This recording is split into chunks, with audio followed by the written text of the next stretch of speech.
forming in a cave. June snickered, finally putting her phone down. At least that would hide some of these outfits.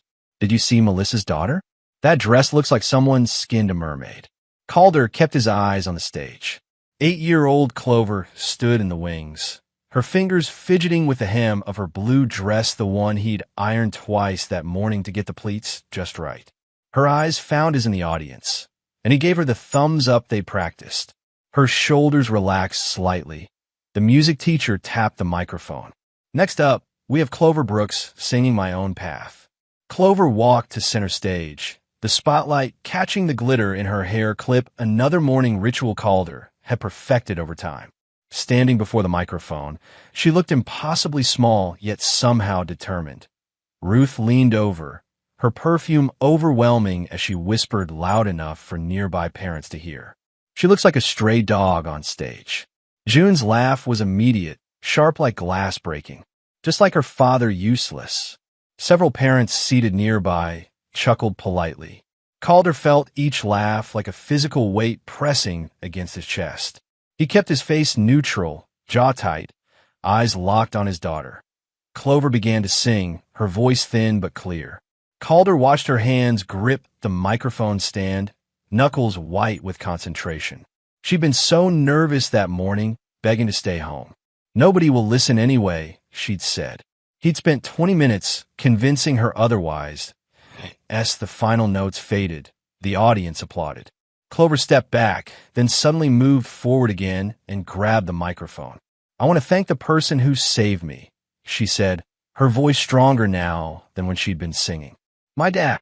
She pointed straight at Calder. The auditorium fell silent. June shifted uncomfortably beside him. Ruth cleared her throat. Calder felt something unfamiliar pull at the corners of his mouth, a smile that reached his eyes for the first time that evening. He nodded once at his daughter, a gesture meant only for her to eye in that moment. Surrounded by people who had just laughed at their expense, Calder recognized something in the way June and Ruth exchanged glances. Something calculated, something that had been building for a long time. The walk home was quiet, just Calder and Clover hand in hand under streetlights that buzzed and flickered. June had left with Ruth in her mother's car, claiming they needed to discuss some things. They hadn't specified what things, but Calder had stopped asking months ago. You really meant what you said back there? Calder asked, helping Clover step over a puddle from the afternoon rain. About you saving me. Clover looked up, her face serious in the orange glow of the streetlight. You did. Remember when I couldn't breathe that night? Calder nodded. The memory of Clover's asthma attack 6 months ago was still raw, her lips turning blue, the inhaler empty, the frantic drive to the emergency room while June was unreachable. Mom said I was being dramatic, Clover continued. But you knew. That's my job, Calder said simply. To know when something's wrong. They walked the rest of the way home in comfortable silence. Calder unlocked the front door of their modest 2-bedroom house. The living room was dark, just as they'd left it. No sign of June or Ruth. After tucking Clover into bed with a story and checking her inhaler was full on her nightstand, Calder sat at the kitchen table with a glass of water. He pulled out his phone, scrolling through messages from the past few months. June, 6:42 p.m., March 11th. Working late. Don't wait up. June, 7:15 p.m., April 2nd. Meeting with school counselor about Clover. Eat without me. June, 9:36 p.m., April 17th. Helping mom tonight. Back tomorrow. Each message was shorter than the last. Each one, he now realized, had coincided with Clover asking where her mother was. Each one had come on evenings when he'd sat alone helping with homework, making dinner, checking for monsters under the bed that a knock at the door pulled him from his thoughts. He opened it to find Tamara Tam from next door, holding a plate of chocolate chip cookies. Thought you might want these, she said, stepping in without waiting for an invitation. Tam had been their neighbor for 3 years.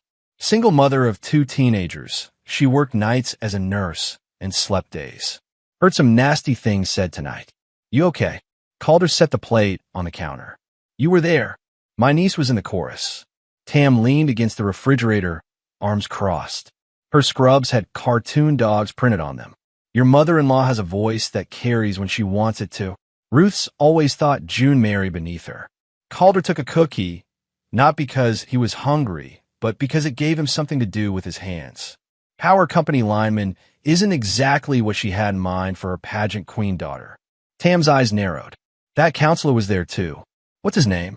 Klein. Grady Klein. Calder's voice hardened. Elementary school counselor. June says he's been helping with Clover's adjustment issues. Funny, Tam said, though her expression suggested nothing amusing. I've seen him helping with a lot of things lately. Mostly helping himself to long talks with your wife in the school parking lot. Calder's hand tightened around the glass of water. How long? A month, maybe more. Tam straightened. Look, I mind my business, but I also see what I see. And what I see doesn't add up. After Tam left, Calder checked on Clover again. She was asleep, one arm wrapped around the stuffed elephant he'd bought her for her 7th birthday. June had forgotten that birthday, claiming a migraine. He'd found medicine receipts from a restaurant 30 miles away later that week. He sat on the edge of Clover's bed, careful not to wake her. Something was happening in his home, something that had been building for months. Like rot in the support beams of a house invisible until the moment everything collapsed. The memory came back with surprising clarity as Calder drove to work the next morning. Clover at 5, struggling to breathe, her tiny fingers clutching at her throat. The panic in her eyes. The empty inhaler. The voicemail from June. Out with a friend. Back late. He'd driven 90 miles an hour to the hospital. Carried Clover through the emergency room doors. Stayed next to her bed until morning. June had shown up at noon the next day, smelling of wine and wearing the same clothes. You're overthinking, she'd said when he questioned her absence. She gets dramatic sometimes. Like her father. Now, 3 years later, that moment felt like a warning he should have heeded.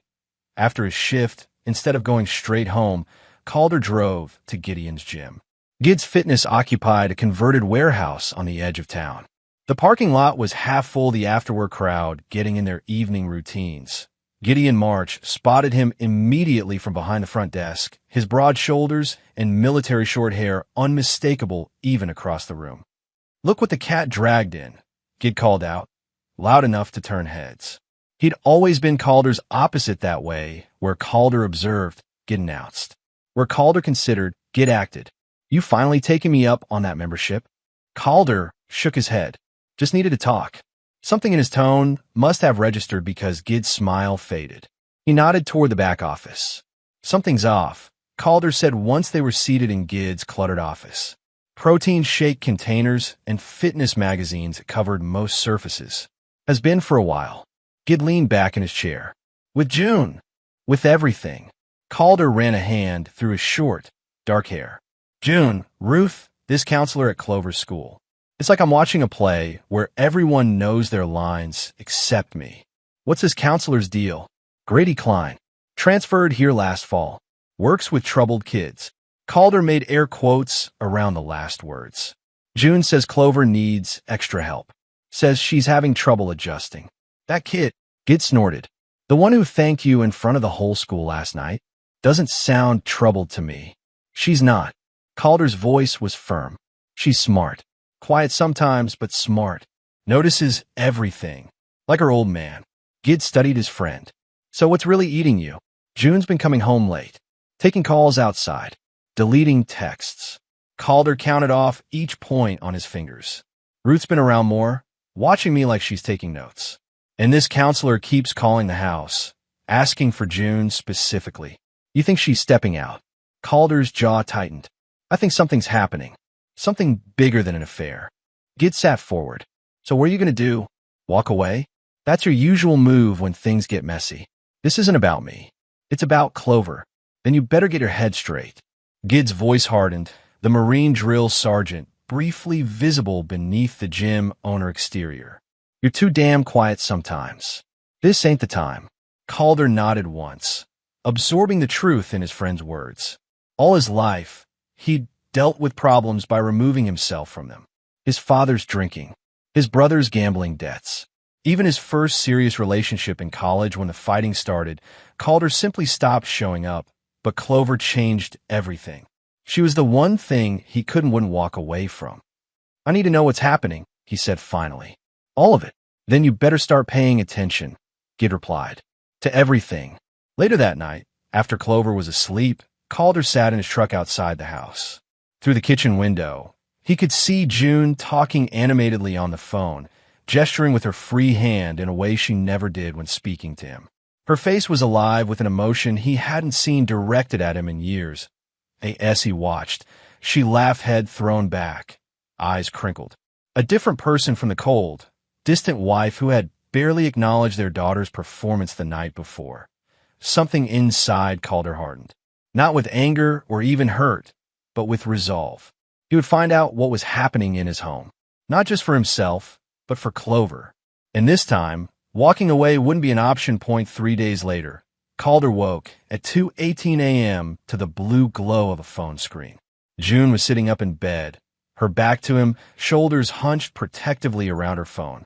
The light illuminated her face in sharp relief, her expression intent, focus in a way it rarely was when she spoke to him. He kept his breathing even, watching through barely open eyes as she typed rapidly, deleted, then typed again. A message appeared on her screen. The contact simply read, K. Tonight was good. Need to move faster, though. Time's running out. June's reply came quickly. Working on it. He doesn't suspect anything. Ruth says she's ready whenever you are. June glanced over her shoulder. Calder closed his eyes fully, maintaining the rhythm of sleep.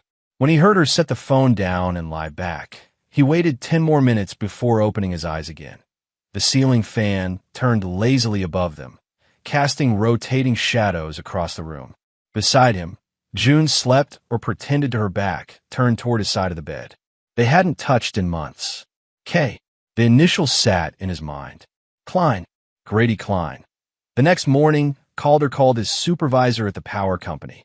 Frank, I need to take some time off. Everything okay? Frank had been his boss for 8 years, since Calder first started climbing poles fresh out of his apprenticeship. Family stuff. Calder kept his voice neutral. I've got 3 weeks of vacation saved up. You sure you need all of it? Frank sounded surprised.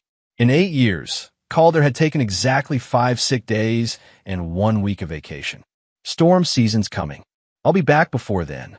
Calder watched through the kitchen window as Clover waited for the school bus, her backpack almost as big as she was.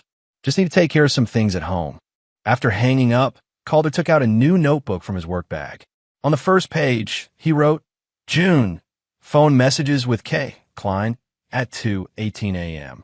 References to moving faster and time running out. Ruth involved. He paused, then added, possible affair with school counselor? Or something else? Over the next week, Calder began rearranging his life around June's patterns. He woke early and went to bed late.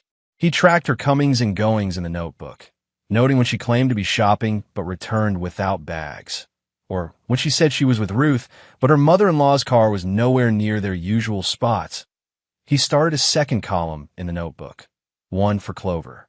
He documented her questions about where her mother was, the disappointment when June missed dinner again, the way she'd stopped asking June for help with homework and came straight to him instead. 7 days into his surveillance, Calder found something unexpected in the trash, a brochure for a lawyer specializing in family law and custody agreements.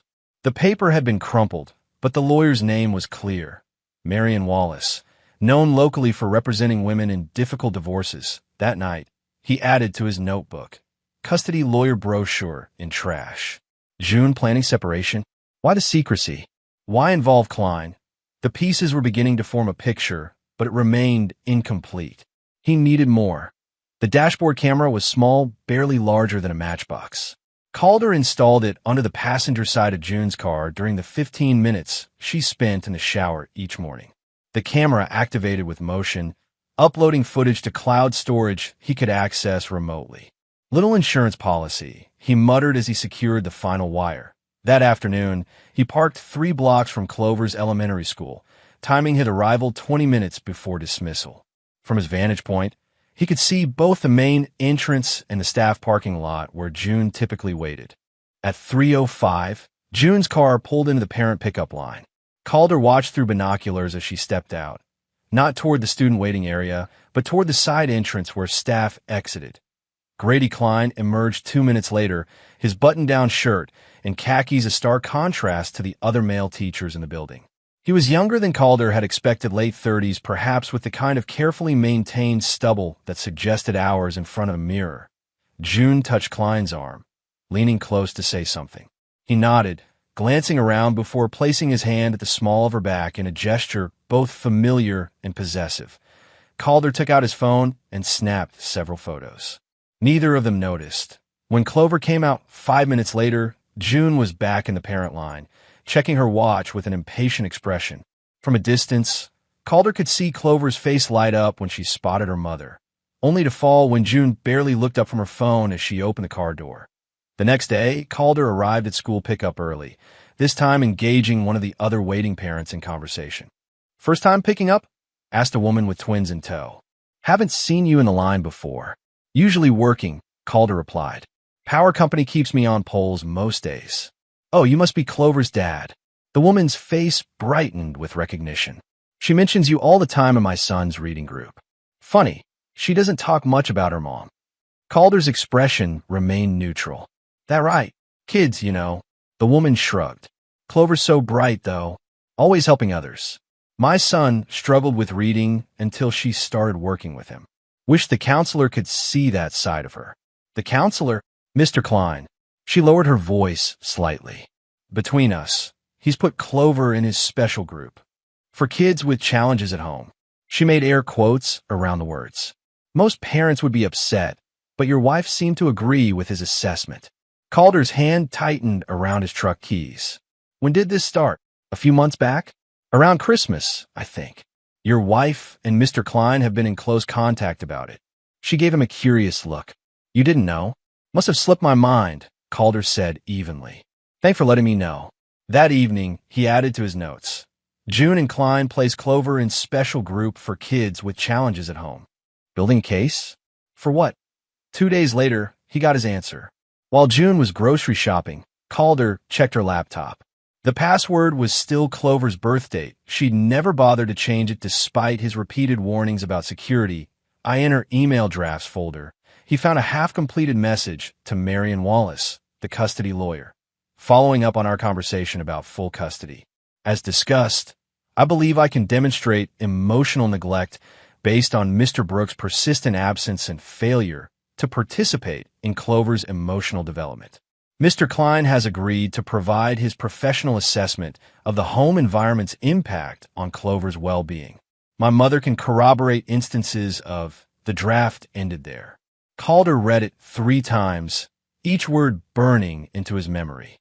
Full custody, emotional neglect, professional assessment. They were building a case against him. June, Ruth, and Klein working together to take Clover away. "Dad, can I ask you something?" Calder looked up from the sandwich he was making for Clover's lunch. It was Saturday morning, and June had left early, claiming a hair appointment that he now knew was fiction based on the dashboard camera footage showing her car parked outside Ruth's house. "Anything, kiddo." He spread peanut butter on wheat bread, just the way Clover liked it, thin layer, no lumps. Clover sat at the kitchen table, legs swinging beneath her chair. "Is it bad if you keep a secret for someone, even if the secret makes you feel yucky inside?" Calder set down the knife. "Depends on the secret. Some secrets are okay, like surprise birthday presents. Others aren't." "What about when Mr. Klein came over?" She traced patterns on the table with her finger, not meeting his eyes. "When you weren't home." Something cold settled in Calder's stomach. "When was this?" "After my doctor appointment last month. Mom said I had to go to my room and stay there until they were done talking. She said it was grown-up stuff and not to tell you because you'd get angry." "Were you alone with him?" "No. Mom and Grandma were here too." Clover looked up finally. They were all talking in the living room. "About you." Calder kept his expression carefully neutral despite the anger building inside him. "What did they say?" "Grandma said you have anger problems. That you yell and break things." Clover's brow furrowed. "But you don't. Not ever." "What else?" "Mr. Klein asked me if I was ever scared of you. If you ever hurt me." Her voice was small now. "I told him no, but he kept asking the same question different ways. Mom told me later I should have said yes." Calder felt something inside him shift a line crossed that could never be uncrossed. They weren't just planning to leave him. They were actively coaching his daughter to lie, to help build a false narrative of abuse or neglect. Clover, listen to me. He knelt to her eye level. You did the right thing telling the truth. Always tell the truth, even when people want you to lie. Especially then. Understand? She nodded solemnly. And one more thing. If Mr. Klein ever asks to be alone with you, or if he makes you uncomfortable in any way, you find another adult. A teacher, the principal, anyone. Promise me. I promise. Are you mad? Not at you. He brushed her hair back from her forehead. Never at you. After Clover went to play in her room, Calder sat at the kitchen table, the half-made lunch forgotten. His notebook lay open before him, filled now with dates, times, observations. Evidence of a conspiracy taking shape around him that he needed to act. Not with the rage burning inside him that would only play into their hands, but with the same methodical precision he applied to his work on power lines. One wrong move there meant death. One wrong move now meant losing Clover. He pulled out his phone and called Gideon. I need your help, he said when his friend answered, and it needs to stay between us. The plan came together with surgical precision. Calder created secure cloud storage for his growing collection of evidence recordings from the dashboard camera showing June and Klein together, screenshots of text messages, notes detailing June's absences during Clover's important moments.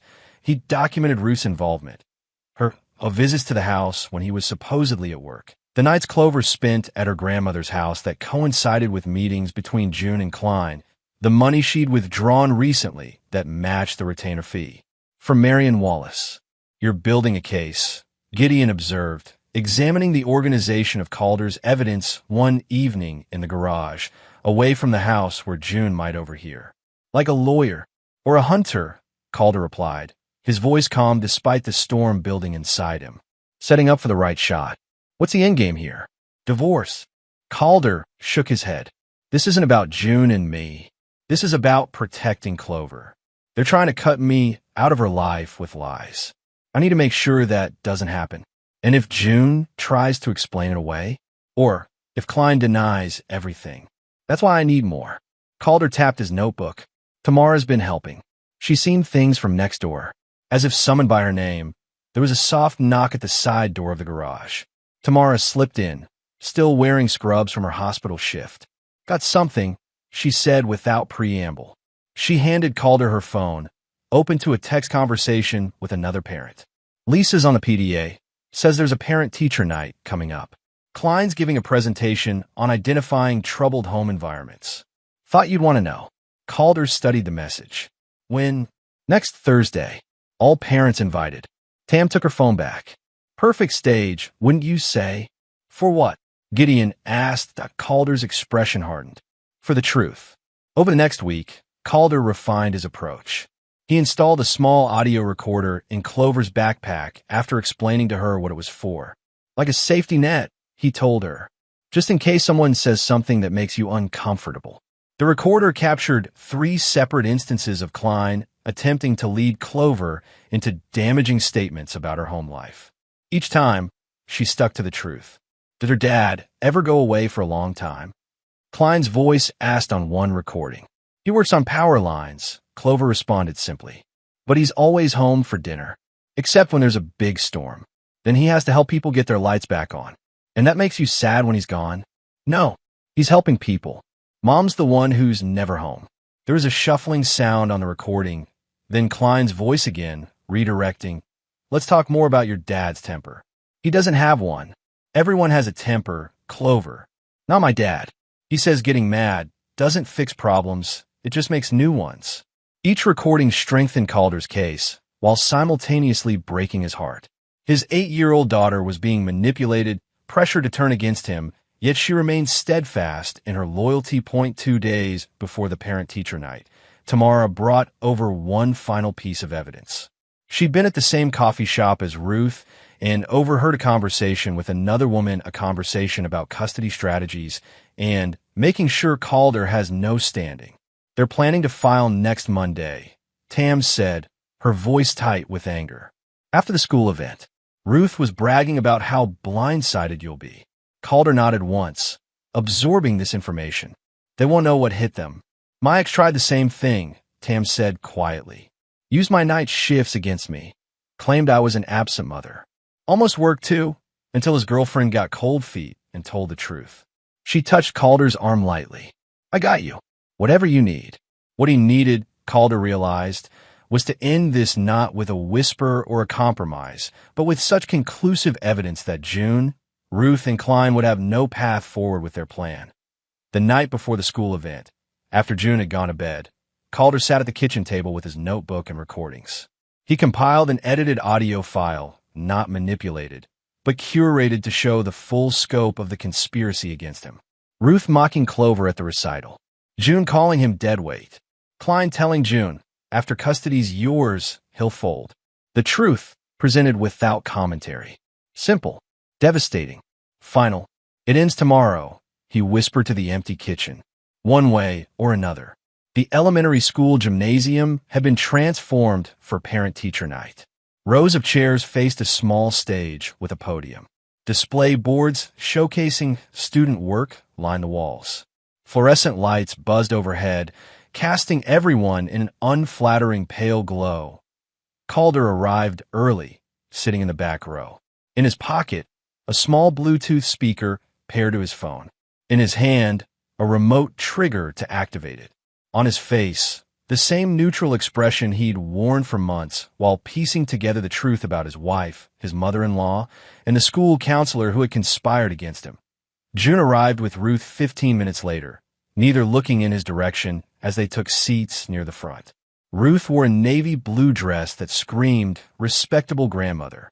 June had chosen a conservative blouse and skirt, the perfect image of a concerned mother. Grady Klein entered from a side door, nodding to several parents as he made his way to the front row. He whispered something to June that made her smile, a genuine smile that never appeared when she spoke to Calder these days. Principal Devon welcomed everyone, thanking parents for attending. Teachers gave brief updates on classroom activities. Normal, routine, predictable. Then Klein took the podium. Good evening, he began, his voice smooth with practiced authority.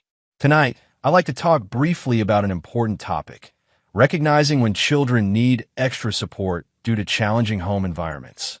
Calder watched June and Ruth exchange satisfied glances.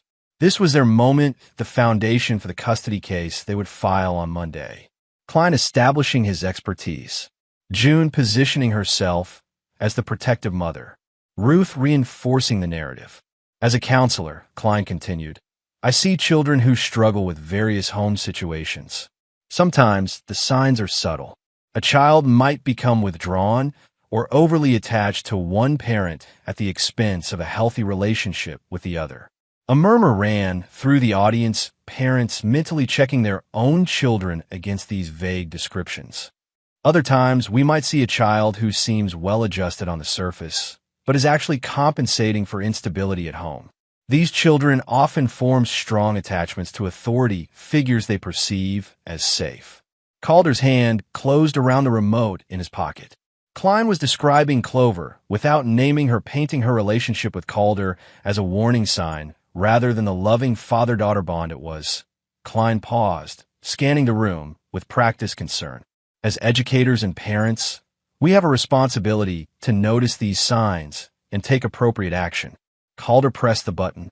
The Bluetooth speaker in his other pocket activated, projecting clear audio throughout the quiet gymnasium. Ruth's voice filled the room. She looks like a stray dog on stage. June's laugh followed. Just like her father, useless. Parents shifted uncomfortably, looking around for the source of the audio. At the podium, Klein froze mid-sentence. The recording continued, Ruth's voice again. We need to document every time he works late. Make it look like a pattern of neglect. June, Grady says emotional neglect is harder to disprove than physical. We just need to build enough doubt. Klein's voice, unmistakable. After custody's yours, he'll fold. Men like that always do. Then we can figure out the next steps. The gymnasium had gone completely silent except for the recording. June stood abruptly, her face drained of color. Ruth clutched her purse to her chest. Klein gripped the podium, knuckles white. The last clip played Klein's voice from just yesterday's session with Clover. If you tell the judge your dad scares you sometimes, you be helping your mom. Don't you want to help your mom? Clover's voice, small but clear, but that would be a lie. Dad never scares me. Klein, sometimes we need to say things a certain way to help the people we love. A wave of shocked whispers spread through the gymnasium. Parents exchanged horrified glances. A teacher in the second row stood up, her face flushed with anger. Is that our counselor? She demanded, pointing at Klein. Coaching a child to lie? Principal Devin rushed to the podium, attempting damage control. Please, everyone, let's remain calm. But the damage was done. Klein stepped away from the podium without a word, walking quickly toward the exit. June stumbled after him, grabbing his arm. Their hushed argument was visible to everyone, though their words couldn't be heard over the growing commotion. Ruth stood in the middle of the chaos, attempting to salvage the situation. It was taken out of context, she announced to anyone who would listen. It was just a joke, for heaven's sake.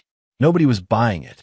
Parents who had children in Klein's special groups were particularly vocal, demanding answers. Calder remained seated, watching it all unfold. The trap had sprung perfectly, catching all three conspirators at once. He felt no triumph, only a cold certainty that he'd done what was necessary to protect his daughter. Principal Devin tried to regain control, tapping the microphone. In light of these developments, we'll adjourn for the evening. Mr. Klein will be placed on administrative leave pending an investigation. Across the room, Calder caught Tamara's eye. She gave him a subtle, nod acknowledgement of a plan well executed. Outside in the parking lot, June caught up to him, her carefully applied makeup now streaked with tears. How could you? She hissed, grabbing his arm. You've ruined everything. That recording ruined everything, Calder replied evenly. Those were your words. Your plan. I just made sure everyone heard it. It wasn't what you think. Monday, he cut her off. That's when you were filing for custody, right? Using Klein's professional assessment as evidence, claiming emotional neglect. His voice remained steady, betraying none of the anger he felt. You weren't just leaving me, June. You were trying to take my daughter. June's face crumpled, not with remorse, but with the realization that her careful planning had collapsed. My lawyer will still.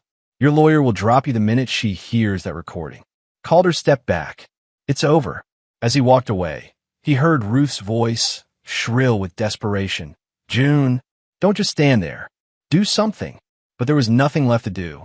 The truth had been spoken, plain and undeniable, in their own words. Child Protective Services arrived at the school the following morning. Calder met with them voluntarily, providing copies of all his evidence, the recordings, the dashboard camera footage, the notes documenting June's absences and Klein's inappropriate counseling sessions. This is unusually thorough, remarked the caseworker, a tired-looking woman with kind eyes. Most parents we deal with are caught off guard. I've had time to prepare, Calder replied simply. News spread quickly through the small town. Grady Klein submitted his resignation before the school board could fire him. The district superintendent launched an investigation into his counseling practices with other children. June's attempt to file for custody failed spectacularly. When presented with the evidence, Judge Morales didn't even need to deliberate. Mrs. Brooks, these recordings clearly show an attempt to manipulate a custody proceeding through false claims and coaching a minor to lie. The judge's voice cut through the courtroom like a blade. This court takes a very dim view of such behavior. June's lawyer, not Marion Wallace, who had indeed dropped her as a client, attempted to argue that the recordings were taken out of context. The judge was unmoved. The context seems quite clear to me, counselor. Later that week, Calder did something that June, Ruth, and Klein had never anticipated. He released the audio to a parenting forum online.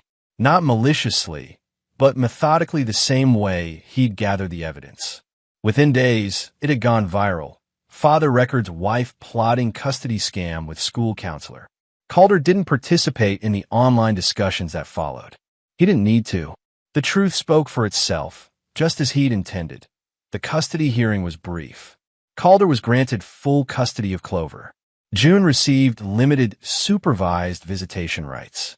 Ruth was banned from visitation entirely after the judge heard additional recordings of her disparaging Clover. After the ruling, in the courthouse hallway, June approached Calder one last time. Her carefully constructed image had crumbled, the designer clothes replaced by something simpler, the perfect makeup gone. "Please," she said, her voice breaking. "She's still my daughter." Calder looked at her for the first time in months. He saw not the pageant queen he'd fallen for, nor the manipulative woman who'd plotted against him. He saw someone desperate, finally understanding what she'd thrown away. He said nothing. No anger, no forgiveness, no acknowledgement. He simply turned and walked away toward Clover, who was waiting with Tamara down the hall. "You okay, kiddo?" he asked, kneeling to her level. She nodded, solemn but secure. "Can we go home now?" "Absolutely." 3 weeks later, Clover's school held another performance. This time, Calder sat in the front row alone. Clover sang the same song as before, but with a confidence that hadn't been there the first time. When she finished, the entire room erupted in applause, a standing ovation led by teachers who had heard what happened, by parents who had been at that fateful parent-teacher night. Afterward, Gideon clapped Calder on the shoulder as they watched Clover talking animatedly with classmates. "Who's useless now?" he joked, though there was a seriousness beneath his words. Calder almost smiled. Almost. Spring turned to summer. Calder and Clover settled into a new routine, just the two of them in the house that now felt more like a home than it had in years. They hiked on weekends, Clover naming plants and birds she'd learned about in science class. Calder taught her how to fish, how to change a tire, how to fix the leaky bathroom faucet. Simple things that formed an unspoken bond between them. June had moved out of town after the third supervised visitation, when Clover had asked her why she'd wanted her to lie about her dad. Ruth had relocated to Florida, her reputation in the small town irreparably damaged. On a warm August evening, Calder sat on the porch steps, watching as Clover rode her bike up and down the sidewalk. Tamara appeared with a pitcher of lemonade and 2 glasses. "Thought you might need this," she said, setting the pitcher between them. "Clover's getting good on that bike." "Practice," Calder replied, accepting a glass. "She's determined." They sat in comfortable silence, watching Clover navigate the slight hill at the end of the block. "Quiet's good, huh?" Tamara finally said. Calder looked around at the peaceful street, at his daughter riding confidently, at the home that was now truly his and Clover's. For the first time in months, perhaps years, his shoulders relaxed fully. "Quiet," he said, the ghost of a smile touching his lips, and permanent. As the summer evening faded into dusk, Calder called Clover in for dinner. She raced up to the porch, breathless and laughing. Her hand slipped naturally into his as they walked inside, father and daughter, moving forward one steady step at a time.